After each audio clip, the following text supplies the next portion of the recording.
बी enemies आपल्याला आज पाहायचं आहे. बी एनिमीज म्हणजे मधमाशीचे शत्रू. हे शत्रू कोण कोण असतात जे पोळ्याला त्रास देतात आणि त्यांच्यामुळे आपल्याला मधमाशी पालन करून मधाचं उत्पादन कमी मिळतं. तर बीला त्रास देणारे किंवा बीला इन्फेस्टेशन करणारे असे हे बीचे शत्रू कोण आहेत तर ते आपण पाहूया या लेक्चरमध्ये. बी एनिमीज असा टॉपिकचं नाव आहे. तर याच्यामध्ये पहिल्यांदा बी पॅरासाइट्स असतात, म्हणजे बी वरती जगणारे प्राणी. आपल्या अन्नासाठी आणि निवाऱ्यासाठी ते बी वरती अवलंबून असतात. स्वतःचं अन्न स्वतः ते बनवत नाही किंवा त्यांना निवारा पण स्वतः मिळवता येत नाही. तर हे बी वरती अवलंबून असतात, पॅरासाइट्स येथे. तर त्यामध्ये पहिले जे आहेत, दोन प्रकारचे पॅरासाइट आहेत बीचे. पहिले पॅरासाइट एक्सटर्नल पॅरासाइट आणि दुसरे पॅरासाइट इंटरनल पॅरासाइट. तर एक्सटर्नल पॅरासाइटमध्ये दोन एक्सटर्नल पॅरासाइट आपल्याला बी वरती सापडून येतात. तर पहिला आहे माईट. माईट याचं नाव दिलेलं आहे वरोरा जॅकॉब्सॉनी. ह्या माईटचं नाव आहे. हा बी माईट जो आहे एकदम टायनी असा अरॅक्निड असतो. अरॅक्निड म्हणजे आर्थ्रोपोडा फायलम मधला येतो, पण इन्सेक्ट नाही आहे. इन्सेक्ट 6 पायाचा प्राणी असतो. अरॅक्निड साधारणपणे 8 पायाचा प्राणी असतो. तर हा बी माईट जो आहे हा अरॅक्निड आहे, एकदम स्मॉल असतो, छोटा असतो अगदी, आणि आर्थ्रोपोडा फायलम मध्ये तो येतो. मी सांगितलं बघा. फिमेल जी आहे याची ती ओव्हल असते, ब्राऊन कलरची असते, साधारणपणे 1 मिलीमीटर फक्त लांब असते. ही एकदम इतका लहान प्राणी आहे हा, 1 मिलीमीटर, आणि 1.5 मिलीमीटर चौडा असतो तो, वाईड. मेल हा सर्क्युलर असतो, त्याच्यावरती ग्रेइश व्हाईट कलरचा असतो तो, किंवा क्रीम कलरेशन असतं त्याचं. हा माईट जो आहे तो बीच्या बॉडीला लटकतो किंवा बीच्या बॉडीला चिकटतो, आणि खालच्या बाजूने तो ॲब्डॉमेनला लागलेला असतो. तिथे तो काही प्रमाणामध्ये लपलेला असतो. जे ओव्हरलॅपिंग सेगमेंट्स असतात त्या ओव्हरलॅपिंग सेगमेंट्सच्या खाली तो दिसून येत नाही. आणि मग हा जो माईट आहे तो इंटरसेगमेंटल मेम्ब्रेन जे असतं त्याला छिद्र पाडतो आणि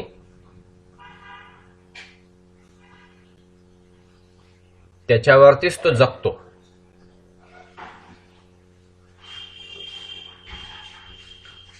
पूर्णपणे त्या बी वरती तो जगतो.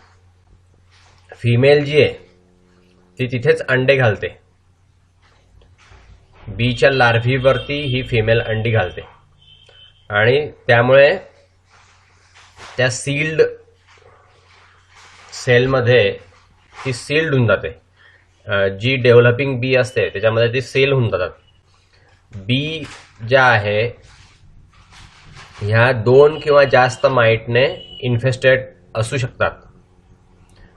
ज्यावेळेस जास्त माइट्स त्या बी वरती असतात तर ती बी जी आहे ती अस्वस्थ होते आणि त्यांच्यापासून ती मोकळ व्हायला प्रयत्न करते माइट्सपासून. ह्या माइट्सचं इन्फेस्टेशन जे आहे ते पंखांच्या जवळ असतं किंवा पंखांच्या रूटच्या जवळ असतं. त्यामुळे फ्लाईट जी आहे ती इम्पॉसिबल होते किंवा डिफिकल्ट होते. बीला उडता येत नाही. अफेक्टेड बी ज्या आहेत त्या हाईव्हमधून बाहेर पडतात आणि नंतर मरून जातात. सो अशा रीतीने ह्या माईटचं इन्फेस्टेशन बीला एकदम हानिकारक असतं. वॅरोरा जॅकॉब्सॉनी नावाचा हा माईट आहे आणि तो बीला इंटरसेगमेंटल मेम्ब्रेनमध्ये चिकटतो. आणि जसं गाई म्हशींवरती गोचिड असतात तसा हा बीला चिकटतो आणि तिथून तिचं स्वतःचं अन्न मिळवतो. हे जे माईटचं इन्फेस्टेशन आहे कॉलनीमध्ये, याच्यामुळे व्हेरॉसिस नावाचा रोग होतो आणि खूप मोठ्या प्रमाणामध्ये हा पसरतो आणि बी कॉलनीजला खूप लॉस होतो. याच्यामध्ये प्रिव्हेंटिव्ह मेजर किंवा क्युरेटिव्ह मेजर अजूनपर्यंत काही माहीत नाही आहे. कारण माईटला मारायला गेलं तर बीला सुद्धा त्रास होतो आणि बीच्या मध्ये सुद्धा त्या पेस्टिसाइडचा परिणाम होतो. म्हणून फक्त माईटलाच बी पासून कसं अलग करायचं किंवा कसं काढायचं याचा क्युरेटिव्ह मेजर अजून काही माहिती नाही आहे. सो वेरोरा माईट हनी बीच्या लार्वावरती दिसतोय बघा, हा काळा कलरचा वेरोरा माईटची ही फिगर आहे. मायक्रोस्कोप खाली काय पाहिलेली फिगर आहे ही. नाव सेकंड इज बी लाऊस,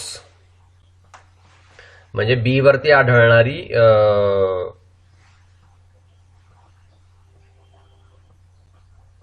ऊ किंवा लीख.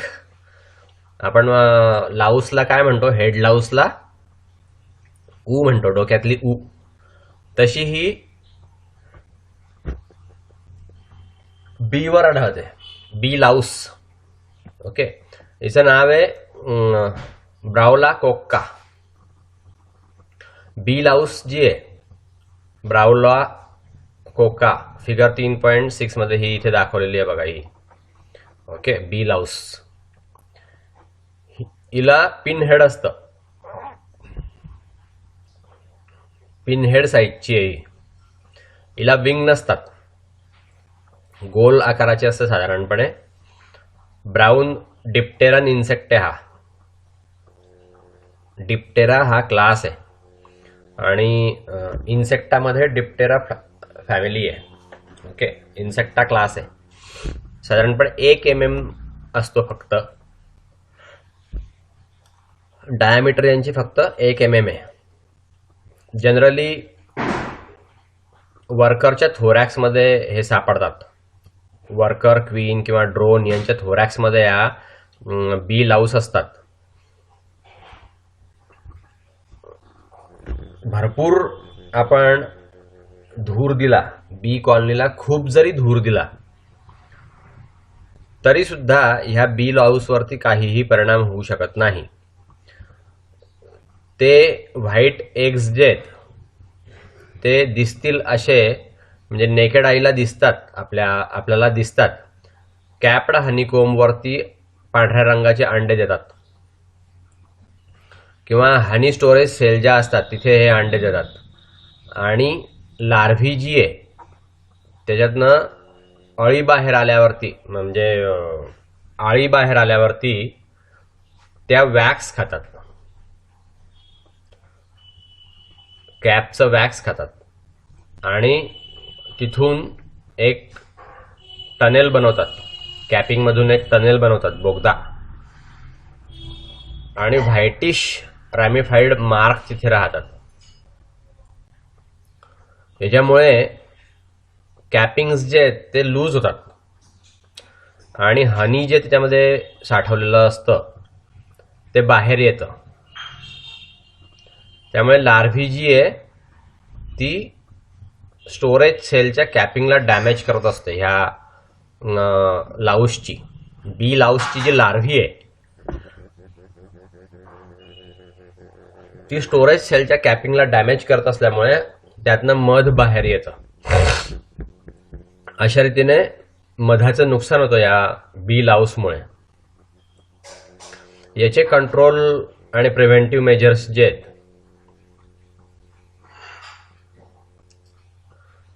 तर काही एपिकल्चरिस्ट काय करतात, त्यांना पॉझिटिव्ह रिझल्ट मिळालेले आहेत. सल्फरचे जे फ्लॉवर्स असतात हे हाईव्हच्या एंट्रन्स पाशी ते पास करतात.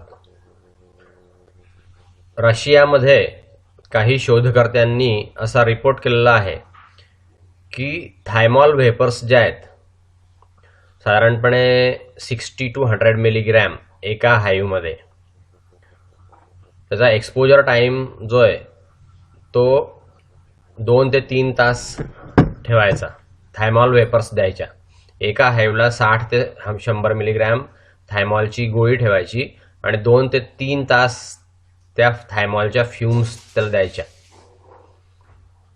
थायमॉलला टॉक्सिक इफेक्ट नसतो बीजवरती, पण त्याच्यामुळे ही बी लाऊस जी आहे ती कंट्रोल होते.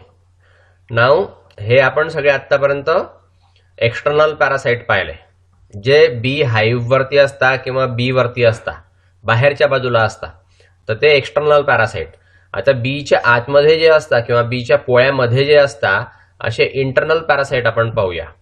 ठीक आहे, इंटरनल पॅरासाइट म्हणजे काय, बीच्या आतमध्ये असतात ते. ठीक आहे, तर इंटरनल पॅरासाइट कोणते कोणते आहेत ते आपण पाहू.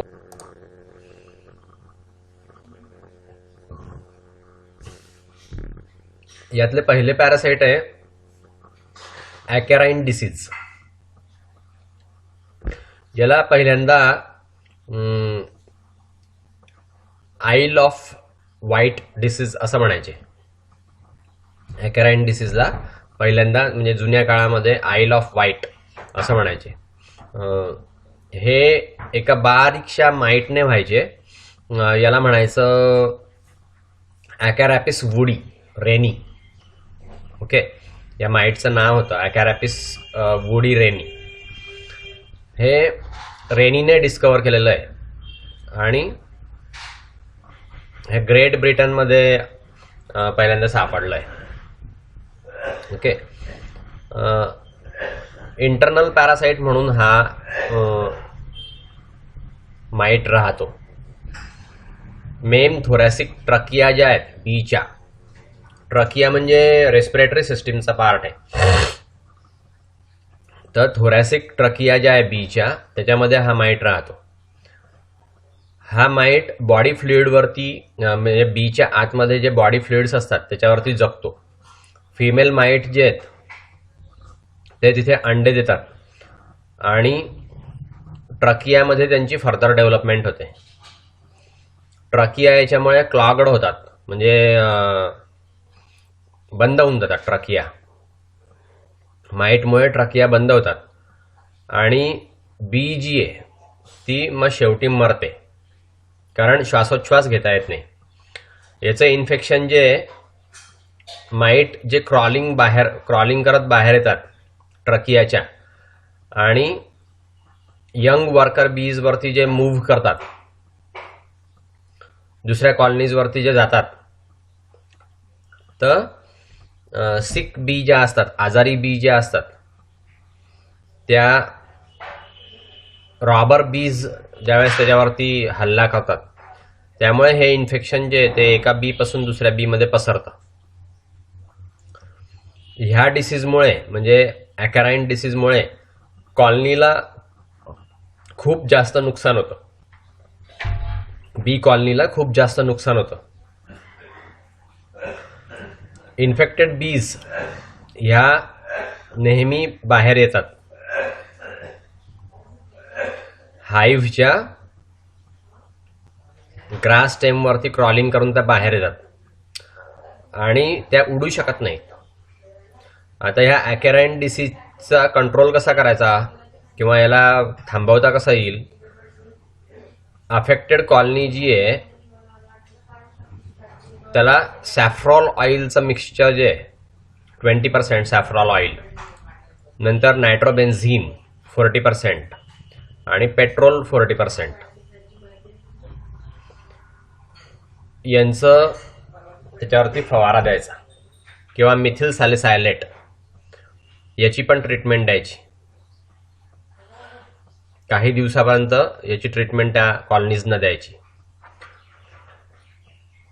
चांगलं प्रिव्हेन्शन करायचं असेल किंवा क्युरेटिव्ह मेजर जर करायचं असेल तर फोल्बेक्स स्मोक स्ट्रिप्स वापरायच्या. ह्या स्मोकमुळे ॲक्टिव्ह माइट्स जे ते मरतात आणि ही ट्रीटमेंट 8 ते 10 दिवसानंतर परत द्यायची. त्यामुळे कॉलनी जी आहे ती या माइटपासून फ्री होऊ शकते. आणि ही जी ट्रीटमेंट आहे माइट्स घालवण्यासाठी आपण जी ट्रीटमेंट देतो फोल्बेक्स स्मोक स्ट्रिपची किंवा हे वरती सांगितलेले जे पेस्टिसाइड्स वापरतो, तर ते एक तर मॉर्निंगमध्ये द्यायचे किंवा इव्हिनिंगमध्ये द्यायचे, म्हणजे सकाळी किंवा संध्याकाळी द्यायचे. त्यामुळे कंट्रोल चांगला होतो. सो आपण हे पॅरासाइट्स बघितले. बीचे पॅरासाइट्स इंटरनल आणि एक्सटर्नल असे दोघंही आपण पॅरासाइट्स बघितले. नाव बीचे पेस्ट आणि प्रिडेटर्स हे आता आपला पुढचा टॉपिक आहे. बीचे पेस्ट कोणते आहेत आणि बीचे प्रिडेटर्स कोणते आहेत. बी पेस्ट हे डिस्ट्रक्टिव्ह इन्सेक्ट आहे किंवा दुसरा जो ॲनिमल आहे तो हाईवला अटॅक करतो आणि त्या हाईवला डॅमेज करतो. आणि बी प्रिडेटर्स कोणते आहेत तर हे असे ॲनिमल्स आहेत जे बीला खाऊन टाकतात.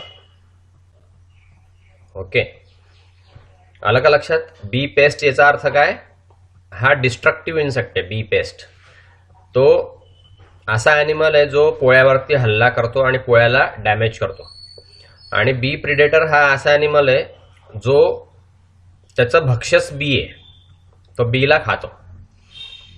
तर हे पेस्ट आणि प्रिडेटर जे आहे हनीचे ते कॉलनीला डॅमेज करतात आणि डिसीज पसरवतात. हनी बीला भरपूर एनिमीज आहेत.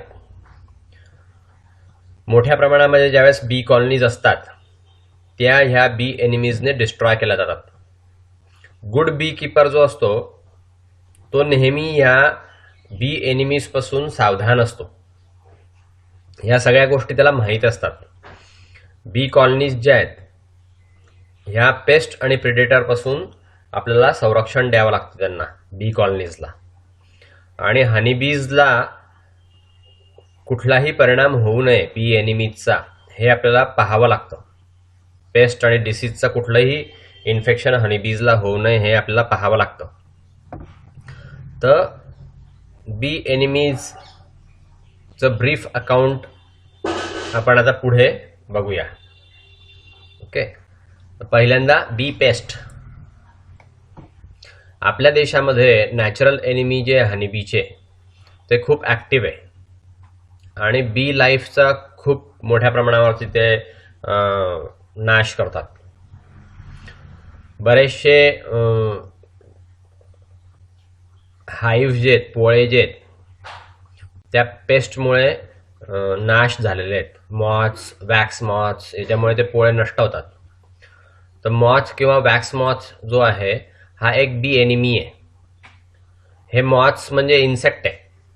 वेगवेगळ्या प्रकारचे मॉथ्स याच्यामध्ये आढळून येतात आणि ते हनीबीला नुकसानकारक असतात. दोन प्रकारचे वॅक्स मॉथ दिसून येतात. त्यापैकी पहिलं जे आहे ते रॉबर मॉथ आहे आणि दुसरं जे आहे ते ब्रीडर मॉथ आहे. ओके, हे दोन्ही प्रकारचे मॉथ बीला नुकसान देतात. नाव हेड हॉक मॉथ, डेथ्स हेड हॉक मॉथ. याचं नाव आहे ॲकॉरॉन्शिया स्टाइक्स. हा मोस्ट डेंजर रॉबर आहे. म्हणजे हा धाक दपटशा दाखवतो. हा मॉथ पोळ्यामध्ये शिरतो रात्रीच्या वेळेस आणि मध हे पिऊन टाकतो. बी कॉलनी जर स्ट्रॉंग असेल तर याला बाहेर हाकलून देतात त्या. पण बी कॉलनी जर वीक असेल तर त्याला पोळ्यामध्ये सहन करावं लागतं. हा मायनर पेस्ट आहे. याला लेसर वॅक्स मॉथ असं पण म्हणतात. आता ब्रीडर वॅक्स मॉथच्या दोन स्पेसीस सापडतात. एक ग्रेटर वॅक्स मॉथ म्हणजे त्याचं नाव आहे गॅलेरिया मेलोनेला आणि दुसरा लेसर वॅक्स मॉथ म्हणजे Achroia grisella. Greater wax moth आणि lesser wax moth. Greater wax मॉथला म्हणतात गॅलेरिया मेलोनेला आणि लेसर वॅक्स मॉथला म्हणतात ॲकॉरिया ग्रिसेला. हे दोन्ही जे या दोन्ही स्पेसीज या जास्त डॅमेजिंग आहे. ओके, हे ॲक्टिव्ह हाईव्हचे दुश्मन आहेत. म्हणजे हे ॲक्टिव्ह हाईव्हला नुकसान देतात. अडल्ट मॉथ जे ते ब्राऊन कलरचे असतात आणि साधारणपणे 10 ते 18 mm लांब असतात. त्यांचं विंग एक्सपान्शन साधारणपणे 40 mm असतं. साईड बाय साईड 40 mm त्यांचे विंग स्पॅन आहे. फिमेल ह्या मोठ्या असतात मेलपेक्षा. सो इथे आता फिगर दाखवले आहे बघा. डेथ्स हेड हॉक मॉथ हा ॲकॅरॉन्शिया स्टाइक्स आहे. ओके. नंतर हा ग्रेटर वॅक्स मॉथ आहे, गॅलेरिया मेलोनेला. आणि हा लेसर वॅक्स मॉथ आहे, ॲकॉरिया ग्रिसेला. हे आपल्याला ओळखता येतात. लेसर वॅक्स मॉथ हा लांबुळका असतो, दंडगोलाकृती लांबुळका असतो. आणि ग्रेटर वॅक्स मॉथ जो आहे तो त्रिकोणी आकाराचा असतो, मोठा असतो. डेथ्स हेड हॉक मॉथ हा सगळ्यात लहान असतो. ओके. अशा प्रकारे आपण त्यांना ओळखू शकतो. नाव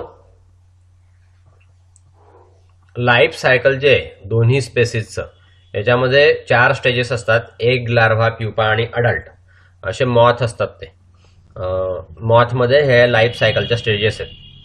दोन्ही मॉथ जे आहेत ते पोळ्यामध्ये अंडे घालतात आणि त्यातून स्मॉल लार्व्ही बाहेर पडतात. ही जी लार्व्ही आहे ती वॅक्समध्ये होल करते आणि ते वॅक्स खाते. पोलन, नंतर पोलन खाते ती आणि तिथे बोगदे तयार करते. ही जी बोगदे तयार करण्याची प्रोसेस असते त्यामुळे सेल ज्या आहेत त्या नष्ट होतात. ब्रूड कोमच्या किंवा हनी कोमच्या ज्या सेल्स आहेत त्या तुटतात, त्याला डॅमेज होतो. कॅप्स तुटतात त्या सेलच्या. ब्रूड कोम डॅमेज झाला तर तिथे ब्रूड हे बाल्ड राहतं, म्हणजे तिथल्या आळ्या ज्या आहेत त्या मरून जातात. बाल्ड ब्रूड जे आहे हे वॅक्स मॉथ लार्व्हीमुळे होतं. ओके. तर त्याच्यामध्ये सेल कॅप्स ह्या रिमूव्ह केलेल्या असतात. कोमच्या मधून बरो केल्यामुळे त्याच्यावरून अर्धवट त्याची कॅप जी आहे ती रिमूव्ह झालेली असते. वर्कर बीज हे उरलेलं जे वॅक्स आहे ते च्यू करतात आणि ते कॅपिंग जे आहे ते पूर्णपणे एक्सपोज होऊन जातं. बी प्युपीचे हेड्स जे आहेत ते पूर्णपणे उघडे होऊन जातात. त्यामुळे त्या बीला डिफॉर्म्ड लेग्स देतात, म्हणजे ते पाय वाकडे तिकडे असतात किंवा विंग्स जे आहेत ते पण वाकडे तिकडे असतात.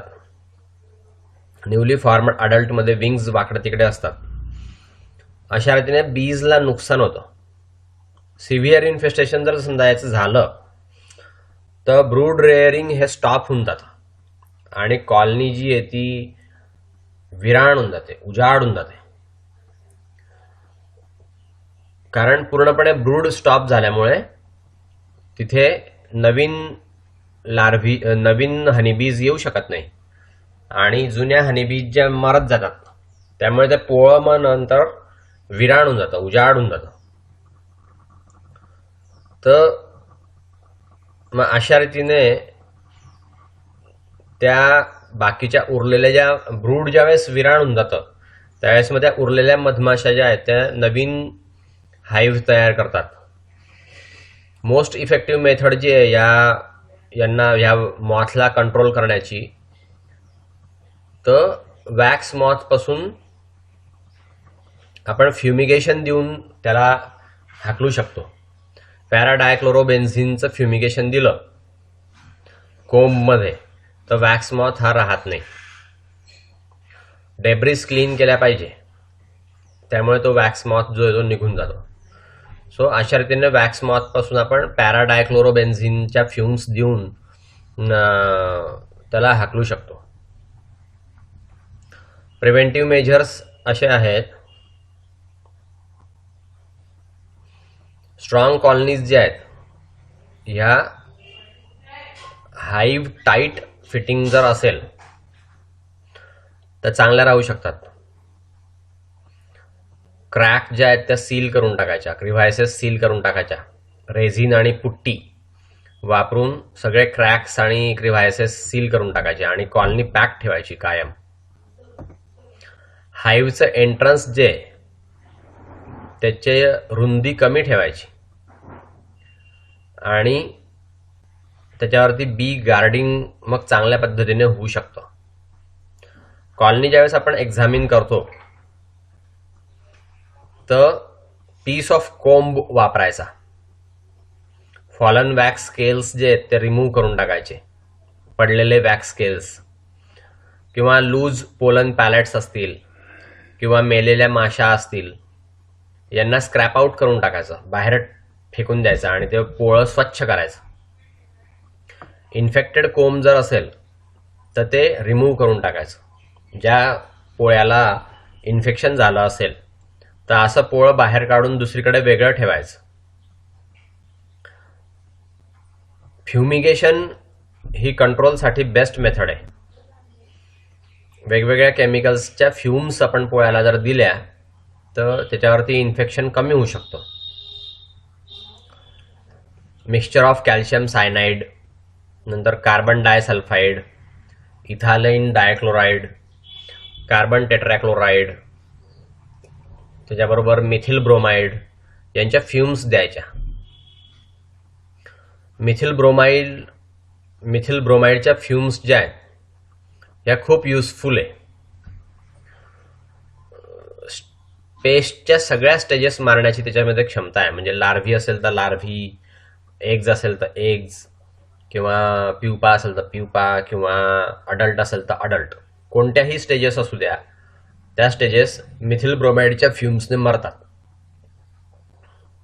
हे जे पोळं आहे ते मॉथ टाईट हाईव्हमध्ये ठेवायचं. फ्युमिगेशन केल्यानंतर मॉथ टाईट हाईव्ह बॉडीजमध्ये ठेवायचं आणि तिथे पॅराडायक्लोरोबेन्झिन PDB चे क्रिस्टल्स ठेवायचे. हाईव्हच्या टॉपला PDBचे क्रिस्टल्स ठेवायचे. नंतर नॅफ्थिलिन फ्लेक्स सुद्धा तिथे आपण ठेवू शकतो. या नॅफ्थिलिन फ्लेक्समुळे सुद्धा मॉथ तिथे येत नाही. नाव प्रिडेटर्स म्हणजे जे हनीबीला खातात असे ॲनिमल्स, त्यांना म्हणतात प्रेडेटर्स. ज्यांचं हनीबी प्रे आहेत, प्रे म्हणजे भक्ष्य, ज्या ॲनिमल्सचं भक्ष्य म्हणजे हनीबी आहेत अशा ॲनिमल्सना प्रेडेटर्स असं म्हणतात. ओके, तर सगळ्यात मोठे डिस्ट्रक्टिव्ह प्रेडेटर्स कोण आहे हनीबीचे? तर वास्प आहे, बी वास्प त्याला म्हणतात. वेगवेगळ्या स्पेसीज वास्पच्या दिसून येतात. व्हेस्पाच्या स्पेसीज आहेत ह्या. व्हेस्पा ॲरिएंटालिस, व्हेस्पा ऑरारिया, व्हेस्पा मॅग्निफेरा ह्या सगळ्या वास्प ज्या आहेत त्या बीला खाऊन टाकतात. या प्लेन्स म्हणजे पठारी प्रदेशामध्ये किंवा डोंगराळ भागामध्ये सुद्धा या दिसून येतात. फिगर 3.9 मध्ये आपण बघूया. वास्प ह्या सोशल इन्सेक्ट आहे आणि पेपर नेस्ट बनवतात. झाडांवरती किंवा भिंतींमध्ये, क्रॅक्समध्ये या नेस्ट बनवतात, आपलं घर. ह्या वास्प ज्या आहेत ह्या प्रिडेशियस नेचरच्या आहेत बीजवरती. म्हणजे बीला त्या खातात, त्या बीला पकडतात. ब्लॉसममध्ये एंट्रन्स पाशी सुद्धा त्या बीला पकडतात, हाईव्हच्या एंट्रन्स पाशी. ह्या वास्प एकदम बोल्ड असतात, त्या हाईव्हच्या मध्ये घुसतात आणि बीला कॅच करतात. कोंबवरून डायरेक्ट बीला कॅच करतात वीक कॉलनीमध्ये. काही वेळेस पूर्ण एंटायर कॉलनी जी आहे ती फिनिश होऊन जाते. ते बीला मॅसरेट करतात, म्हणजे घुसळतात चांगलं. आणि यंग वन्स जे आहेत, बीचे जे यंग वन्स आहेत त्याच्यामध्ये जे पेस्ट लाईक मटेरियल असतं ते खातात या वास्प. या वास्पचं कंट्रोल कसं करायचं? तर तिथे पॉइझन बेट ठेवले पाहिजे. हाईव्हच्या एंट्रन्स पाशी पॉइझन बेट ठेवायचे, त्यामुळे वास्पचं पॉप्युलेशन कमी होऊ शकतं. बीला प्रोटेक्शन द्यायचं वासपासून. त्यांचे पेपरी नेस्ट आजूबाजूला कुठे दिसतील आजूबाजूच्या एरियामध्ये ते जाळून टाकायचे. त्यांना केरोसिन फवारायचं, त्यांना फ्युमिगेट करायचं केरोसिनने. कॅल्शियम सायनाइड वापरायचं, इन्सेक्टिसाइड फवारायचे त्याच्यावरती. 5% लेंडेल इमल्शन वापरायचं किंवा 5% बेन्झिन हेक्झाक्लोराइड वापरायचं इमल्शन, किंवा 10% मॅलाथिओन वापरायचं आणि त्या वास्पना मारून टाकायचं. अंडरग्राउंड नेस्टमध्ये 10% मॅलाथिओनचा वापर करायचा. नाव सेकंड इज बीटल किंवा वॅक्स बीटल. या बीटलच्या 2 स्पेसिस सापडतात. बी एनिमीज म्हणून त्यांना नोट केलेलं आहे, हनी बीच्या एनिमीज म्हणून. पहिलं इंडियन बीटल, याचं नाव आहे प्लॅटिबोलियम अल्व्हेरेरियम. 3.10 मध्ये आपण पाहू. हे बी हाईव्हमध्ये प्रवेश करतात आणि त्यापासून हनी जे आहे ते चोरून नेतात किंवा हनी खातात. आणि दुसरा जो आहे तो आफ्रिकन बीटल आहे, ॲथिना टनमिडा. हा दुसरा बीटल आहे, बीचा एनिमी आहे. हा पोळ्यामध्ये प्रवेश करतो ब्रीडिंग पर्पजसाठी, म्हणजे त्याच्या प्रजोत्पादनासाठी हा त्या हाईव्हमध्ये जातो, बी हाईव्हमध्ये. हे दोघंही जे आहेत ते मायनर पेस्ट आहे बी कॉलनीचे बीटल्स. हे दोघंही बीटल्स. फिमेल बीटल तिथे अंडी देतो क्रिव्हायसेसमध्ये, पोळ्याच्या क्रिव्हायसेसमध्ये अंडी देतो आणि 4-5 दिवसानंतर इन्क्युबेशन झालं की त्यातनं लार्व्ही बाहेर पडते. ती 103 ते 120 दिवसापर्यंत राहते आणि नंतर तिचं प्युपी बनतं. प्युपल पिरियड 6-7 दिवसाचा असतो आणि मग अडल्ट बाहेर येतो. याचा लाईफ स्पॅन जो आहे ते 113 ते 132 दिवसाचा असतो. ही लार्व्ही जी आहे बीटलची ती डेब्रीजमध्ये सापडते. बॉटम बोर्डच्या डेब्री ज्या असतात त्या बॉटम बोर्डच्या डेब्रीजमध्ये ही लार्व्ही सापडते. एमटी किंवा जुन्या पोळ्यांमध्ये किंवा वीक कॉलनीमध्ये ही लार्व्ही सापडते. आता याचा कंट्रोल आणि प्रिव्हेंटिव्ह मेजर कसा करायचा? तर वॅक्स बीटल्स जे आहेत ते अनहायजेनिक कंडिशन निर्माण करतात पोळ्यामध्ये, म्हणून रेग्युलर क्लिनिंग करणं आवश्यक असतं. बॉटम बोर्डचं रेग्युलर क्लिनिंग करायचं आणि थरो इन्स्पेक्शन करायचं, म्हणजे त्याला चेक करत जायचं नेहमी. तिथे काही रिकामे कोंब आहेत का, तर त्यामुळे पेस्ट अटॅक पासून ते फ्री राहतात. ऍप्लिकेशन जे आहे फ्युमिगंटचं, तिथे पॅराडायक्लोरोबेन्झिन वापरायचं आणि त्याचा उपयोग मग कोंबला प्रोटेक्टिव्ह म्हणून होतो. ओके, पॅराडायक्लोरोबेन्झिन फ्युमिगेशन करायचं पॅराडायक्लोरोबेन्झिनचं, त्यामुळे मग पोळं जे आहे त्याचं प्रोटेक्शन होतं. नाव अँट्स, म्हणजे मुंग्या सुद्धा पोळ्याला त्रास देतात.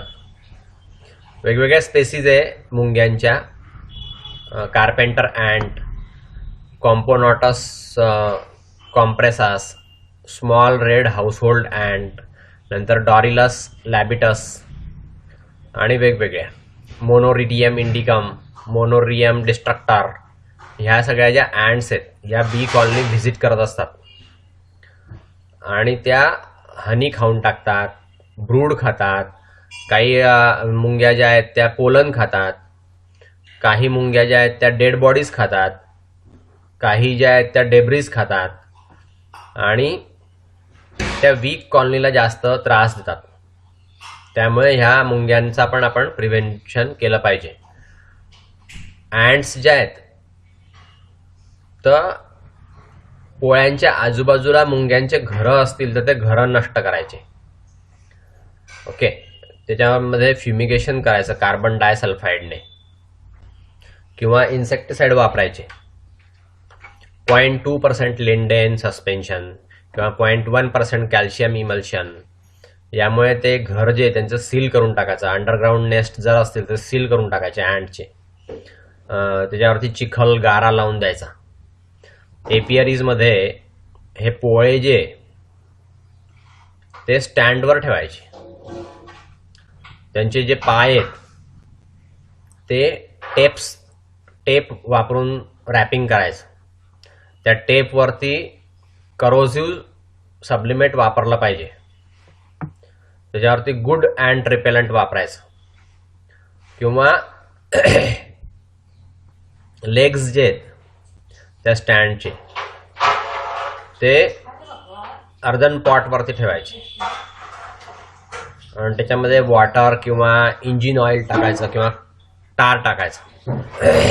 पोळ्याचे जे लेग्स आहे ते लेग्स एका भांड्यात ठेवायचे आणि त्या भांड्यामध्ये वॉटर टाकायचं किंवा इंजिन ऑइल टाकायचं किंवा टार टाकायचं. त्यामुळे मुंग्यांपासून आपल्या पोळ्यांचं रक्षण होतं. ही बी अँड दाखवली आहे बघा. ओके, नाव ही 3.9 मध्ये वास्प दिसते पहा. ही wasp abdomen, mid leg, hand leg, wing, foreleg आणि अँटेना. आणि हा जो आहे तो वॅक्स बीटल आहे. अँटेना हे हेड, हे थोरॅक्स आहे, हे फोरलेग, हे ॲब्डोमेन आहे, हँड लेग. सो हे वॅक्स बीटल आहे. नाव लिझार्ड्स, टोड आणि फ्रॉग्स हे सुद्धा बीचे एनिमी आहेत. जे इन्सेक्टिव्होरस आहे ते बीला खातात. ते इन्सेक्टिव्होरस जे आहेत ते बीला खातात. ते हाईव्हमधून म्हणजे पोळ्यामधून त्या एंट्रन्समधून ज्या बाहेर येणाऱ्या बी असतात किंवा ज्या फॉरेजर्स बी असतात, ज्या ब्लॉसमला व्हिजिट करत असतात, त्यांना ते खातात सरडे. त्यामुळे कॉलनीची स्ट्रेंथ जी आहे ती कमी होते. यांना प्रोटेक्शन कसं द्यायचं तर हाईव्ह जे पोळं ते स्टँडवर ठेवायचं आणि त्याच्यावरती नजर ठेवायची की त्याच्या आसपास कोणी लिझार्ड यायला नको. ओके, कोणताही सरडा वगैरे त्याच्या आसपास यायला नको. नाव बर्ड्स म्हणजे पक्षी सुद्धा हनी बीजला त्रास देतात. काही जे बर्ड्स आहेत ते एपियरीला व्हिजिट करतात पर्टिक्युलर पिरियडमध्ये. फॉर एक्झाम्पल किंग क्रो, डायक्रोरस मॅक्रोसर्कस हा एक बर्ड जो आहे तो एपियरीकडे येतो क्लाउडी डेजमध्ये आणि तो ह्या बीजना खातो.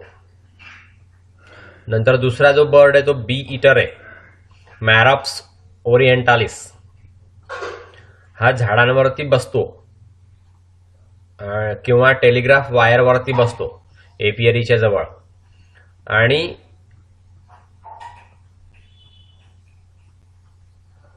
विंग्सना पकडून घेतो. ओके, बीजना खातो हा. तर यांचं प्रिव्हेंटिव्ह कसं करायचं, यांच्यापासून दूर कसं म्हणजे पोळा आपलं वाचवायचं कसं. हे जे बर्ड्स आहे इन्सेक्ट पॉप्युलेशन कमी ठेवण्यास मदत करत असतात. लार्ज स्केल मेजर्स यांच्या विरुद्ध आपण काही वापरायच्या नाही. ओके, कारण .22 बोअर रायफलने हे आत्ता चालणार नाही खरं म्हणजे. .22 बोअर रायफलने त्यांना शूट करायचा असं सल्ला दिला गेलेला आहे.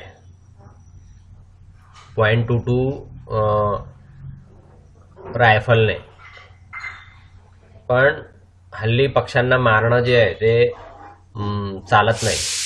त्यामुळे तुम्हाला त्यांना हाकलावं लागेल बर्ड्सना. नाव नेक्स्ट इज मॅमल्स.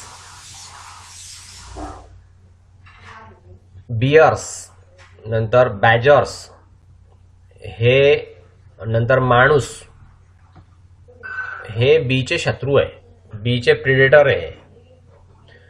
बियर्स आणि बॅजर्स जे ते पोळ्यांना तोडतात आणि बीजना खातात, ब्रूडला खातात किंवा हनी सुद्धा पितात,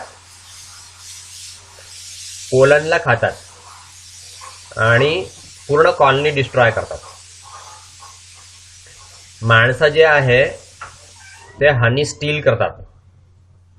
नाईटच्या वेळेस हनी चोरून नेतात. एपियरी मध्ये जे हनी असतं ते रात्रीच्या वेळेस माणसं चोरून नेतात, बीजना मारून टाकतात.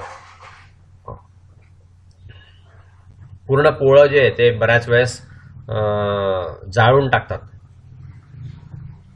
त्यामुळे ह्या अस्वलापासून, उंदरांपासून आणि माणसांपासून एपियरी जी आहे ती वाचवली पाहिजे.